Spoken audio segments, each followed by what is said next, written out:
A very special package arrived in the mail today. As you can tell from the title of this video and the thumbnail, I have procured an Our New Baby off of eBay. So if you're not familiar, Our New Baby is the predecessor to American Girl's Bitty Baby. It was Pleasant Company's first range of baby dolls, and like the sculpts and stuff for the original Bitty Babies were the same as Our New Baby. And I found out that these dolls existed back in like 2011, and I thought that they were super cool and always wanted one. And I was just so curious about like how they compared to Bitty Baby. And what's also cool about this line is that they were marketed like as gender neutral dolls, so you could pick what gender they were, because they sold like boy and girl clothes. Now, I may or may not technically already have an Our New Baby, my Bitty Baby that I named Twiggy. I got her at the flea market in May this year, and I bought her under the assumption she was an older Bitty Baby. And then when it occurred to me maybe she's Our New Baby, I did some research, and she has like a slightly different hand position which matches Our New Baby, and I'm curious to see how she's gonna compare. So the molds for the arms are the same, but like the Our New Babies, they go like this when they lay down. We'll see. This girl was a really good deal that I'm going to show you. The blonde one is the most common to get, obviously. I have seen some that were a little bit cheaper than my doll, but they didn't have the outfit. My doll was about $27 all said and done. That included the tax and the shipping. And I wasn't actually looking for her. I was just glancing on eBay at like general American Girl lots, and she popped up on my feed, and it said like Our New Baby TLC. And I was really interested in what they meant, and she has some pretty big issues that I'm excited to fix up, so that's actually part of why I bought her. So when I first found her, I just watch listed her out of curiosity, and they made me an offer later that night. So the doll herself was $15, and then it was like $12 shipping, which you can see this is a pretty big sized box. And she does have her outfit, her diaper, and the undershirt that came with these dolls, and she is definitely one of the earlier Our New Babies. They were out for about 5 years. Her neck strings are like our white-bodied American Girls, so that's interesting. I already have a name for her. She's Clementine. Short, we'll call her Clemmy for short. I'll open her up, and then I'll show you how I fix her up. I know that the baby dolls aren't quite as involved as like the 18-inch girls with wigs, but she has some pretty extensive damage. So this is the box. It's an Amazon box, but she was from eBay.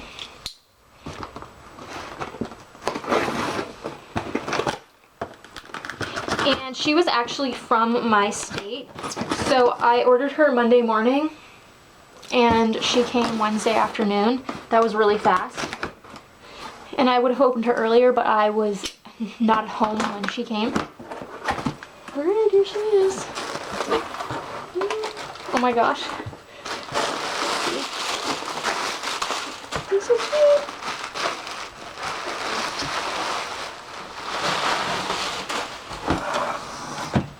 Oh, yeah, see how her arms are? Wow. So one of the issues is the zipper slider is gone, which I have some zipper sliders that might work for this because I replaced them on my own coats, if the like coat itself is still good, or the hoodie or whatever. But her main issue is actually, she smells really good. Yeah, you can see she's like pretty torn up, but this should be an easy fix. And then her neck strings, these are like the shoelace style flat ones, and she doesn't have any numbers or anything underneath Pleasant Company, which is also something you see on the older Caucasian Our New Babies. But what was really interesting to me about her is I could tell in the photos that she didn't have much silver eye, if any. And she's got these beautiful blonde lashes. She's so cute. And her paint is in pretty nice condition. She's adorable. So this is Twiggy, who happens to be wearing the Our New Baby sleeper I bought off of eBay. That's really just coincidence. I forget why she's even in this. But yeah, you can see like the arm poses, like when you lay them down. But she has the number 14 underneath and a bigger Pleasant Company logo. So I have my laundry tub with some homemade laundry detergent and a decent scoop of OxyClean. Like, by a scoop I don't mean like the kind that comes with it, it's a smaller scoop I use. But this water is also hot. Normally I wash American Girl clothes or doll clothes in general in cool water so it doesn't bleed, but this is mostly white and it has some stains on it. So rather than wash it with cold water and then find out later that it needs some whitening, we're gonna put her stuff in here. I can barely read the Pleasant Company tag anymore. And we're just gonna leave this to soak for a little while. So normally I would not take the head off until I was done cleaning the body. However, if you're dealing with an older American Girl with these like flat shoelace style neck strings, if you get them wet, they're gonna become even more brittle than they already are. So I'm gonna take them, like undo this now, and we'll just wash her head separate. I really don't wanna, you know, break this if I don't have to, which I'll probably end up adding a zip tie after I finish cleaning her, because I had to do that on my white-bodied Samantha and my sister's white-bodied Molly. These were really terrible neck strings, to be honest, on these older dolls. They're very brittle. So I'll just use like a flathead screwdriver. And you can see it's undone. I didn't break it. So I'm not going to pull her head off right now. We'll see if I can keep it on while I clean it. I'll just be careful so I have something to kind of hold on to. Alright, we have my baking soda and my dish soap. I clean American Girls just like Barbies, even the really old ones, because they're constructed very similarly. And I have my designated Dolly toothbrush.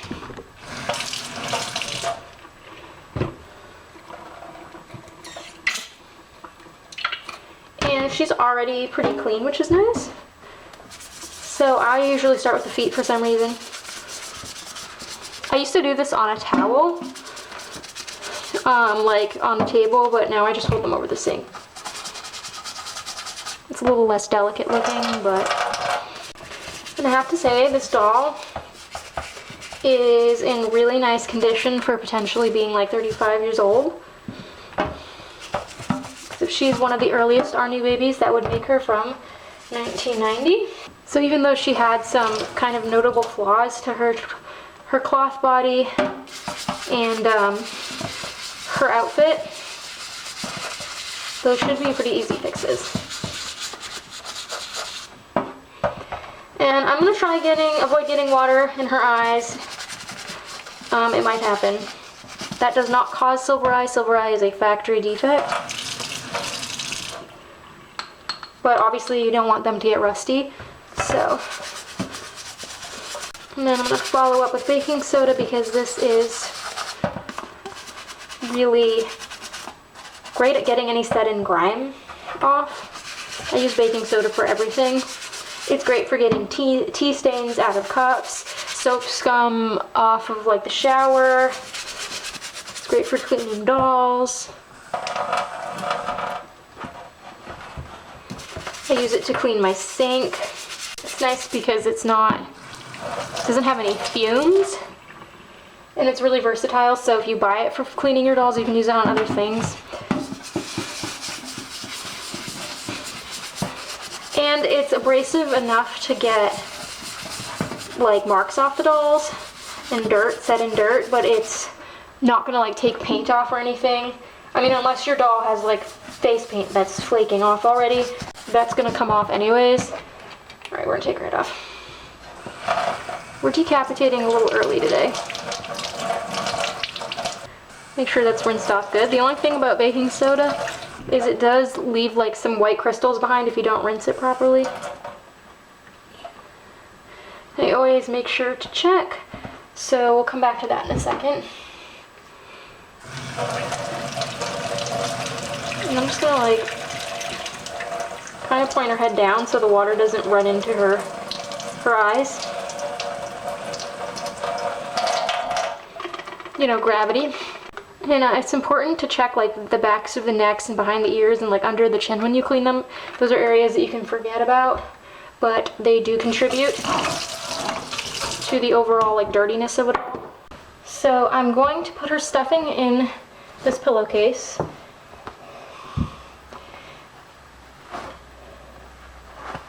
Now, the nice thing about this method is you can run it through the washing machine in the pillowcase and then toss it in the dryer. That works really well.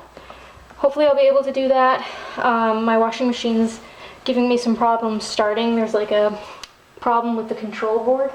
I'm gonna add her torso into the laundry, and I just have to make sure to like shake out her limbs really good after, because water is gonna get in there. But I'm gonna have it air drying after. This doesn't need to soak too long. Just to err on the side of caution, what I do to make sure that the water is out from behind the eyes is I use a blow dryer on the cold setting only.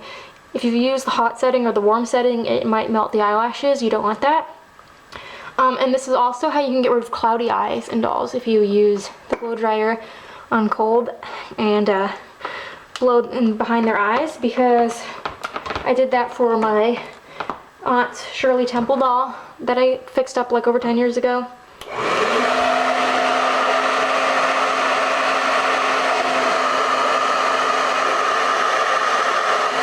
And it does help if you kind of angle it around, because you'll see the water coming out. She doesn't have any behind there. Alright, we're in my basement. Excuse the darkness, I'm using my phone flashlight. I was able to get the washing machine started. It's been doing weird things.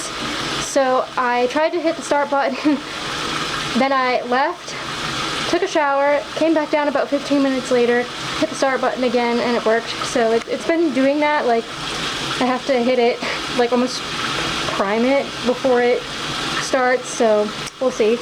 And I just have that in with some bedding. There's hot water and whatnot. Now we're moving to the spin cycle. And the wood stove's not presently lit, but it will be tomorrow morning probably. But these should air dry in the meantime. And these are older limbs on an American Girl, so they're squishy. So I was able to like squeeze them. You can see they're very flexible to get the water out. So they'll just dry here overnight. I know it's not a very glamorous setting.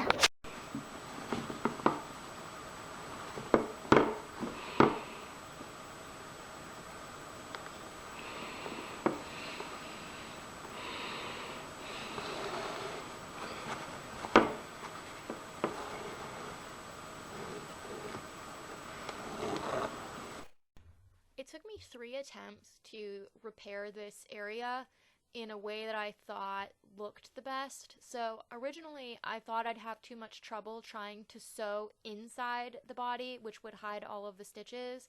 But because I can't turn her inside out because these limbs are glued into place, so you can't flip them inside out obviously. But I really didn't like the way that this looked.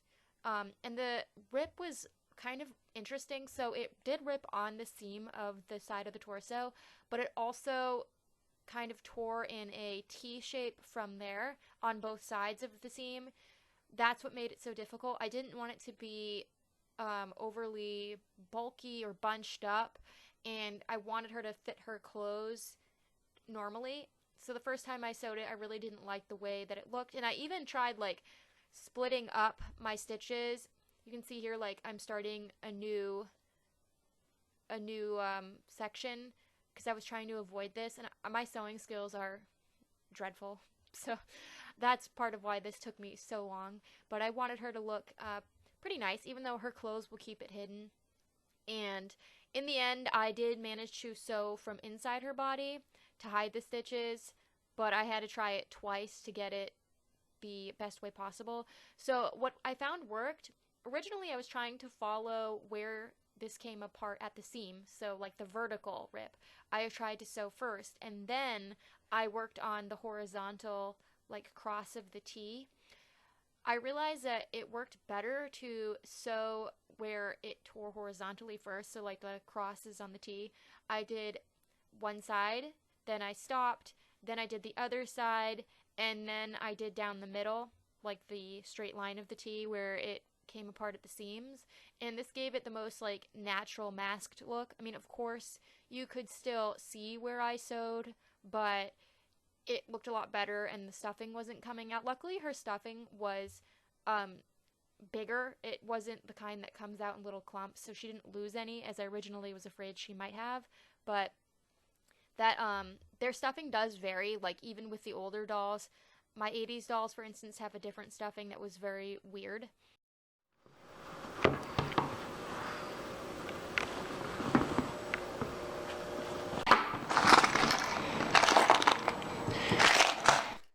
So now I set out to repair the zipper slider. So a zipper pull is like the little tag thing that you pull on.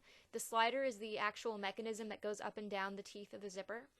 And I bought a kit off of Amazon and then another kit from Joann's Fabrics a few years ago because my favorite winter coat that my dad bought me in like, summer 2009, the zipper was always kind of janky on that, but it wasn't the teeth, it was the zipper slider.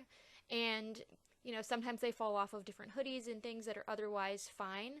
So I happened to buy these assorted packs, and there was tiny enough ones to work. So I used my really tiny pliers. I tried my jewelry ones, but they weren't strong enough. This is my very tiny pair of nip pliers that I got actually for restringing my Hopscotch Hill doll, but I knew they'd come in handy for other things. So you have to get the little like bottom piece of metal off first. So when I replaced ones on my coat, I didn't have to remove like the connector at the bottom because I could just go from the top of the zipper and slide it down. However, this isn't the kind of zipper that disconnects. It stays together at the bottom all the time and you just go up and down, kind of like on your pants fly, if you think about that. So I had to take out the bigger metal thing at the bottom. I'm not sure of the technical term. And that was actually a little bit difficult because it was a pretty thick piece. And then it was hard figuring out how to like work the zipper pull up from this, like the zipper slider. It was very tricky. It wasn't as easy to line up the two parts of the zipper teeth and pull it through, but I did manage. So I thought I had put all of my little zipper sliders together, but I actually had not. This was just my Amazon pack, so I used the smallest one, and you can see it still wasn't small enough. The teeth were separating. It's really important to get like the right sized slider because if it's too tight, it will have trouble going up and it eventually will just break the slider, and if it's too loose the teeth won't stay together. So the little baggie I showed, that was from the pack I got at Joann's. I've had these for several years and I've used them for a bunch of different things. I had smaller ones, luckily. I think these were made for pants, so of course I couldn't get the exact color. I couldn't get like white as the original one, but the silver one worked fine. You can see I'm pulling on the teeth lightly to make sure it works.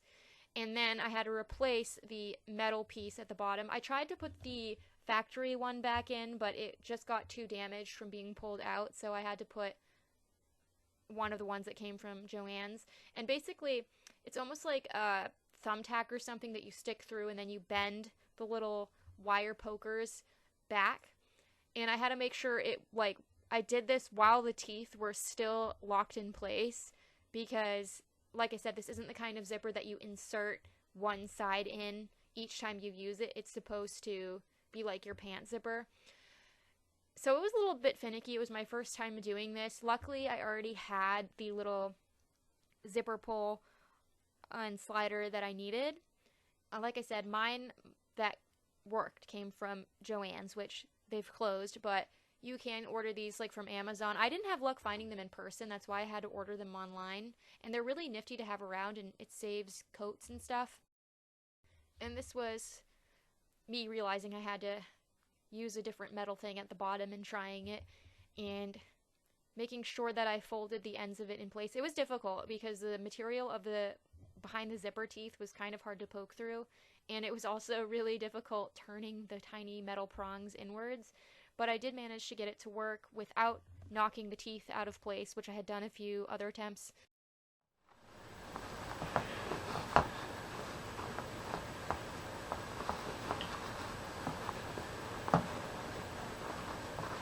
And by the next day, her body was dry, her stuffing was dry, I was able to assemble her, the tear was fixed. So with Bitty Babies, they don't have as much stuffing as the 18-inch dolls. Their bodies are meant to be kind of squishier and not as rigid. So you don't want to pack their stuffing in too much down at their bottoms like you would on an 18-inch doll. Otherwise, they won't have enough at the top. Now, Clementine's stuffing was very, like, it was in large clumps instead of the usual tiny ones. So it was pretty easy restuffing her. And then her strings were totally functional still, but these are very, very brittle.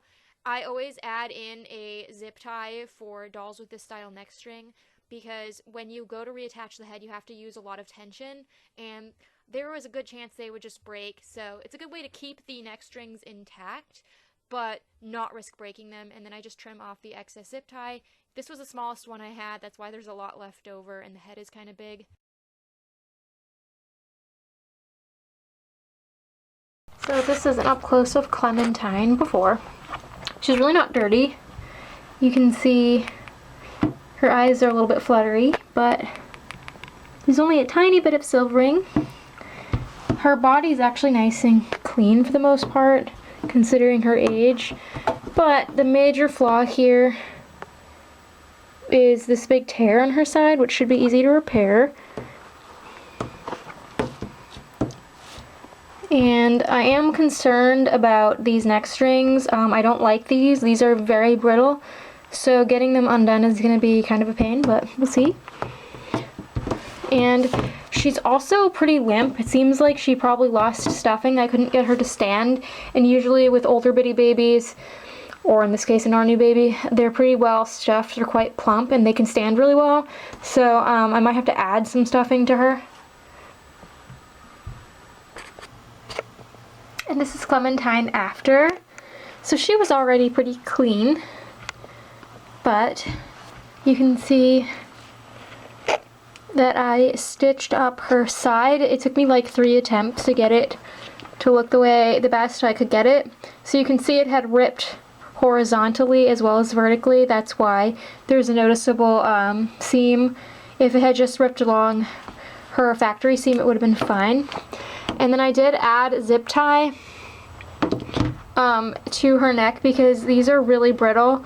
So I know from experience with my sister's White Body Molly and my White Body Samantha that have these same neck strings that when you go to like pull the tension, they're prone to breaking. So I didn't want them to break. So you can just slide a zip tie in there with it. It does have a slightly bigger head than I would like, but that's all I happen to have on hand. And this is Clementine in her sleeper. So you can see I replaced the zipper and I had to replace the little clamp thing at the bottom. It's kind of hard to show with one hand, but no gaps or anything in the teeth.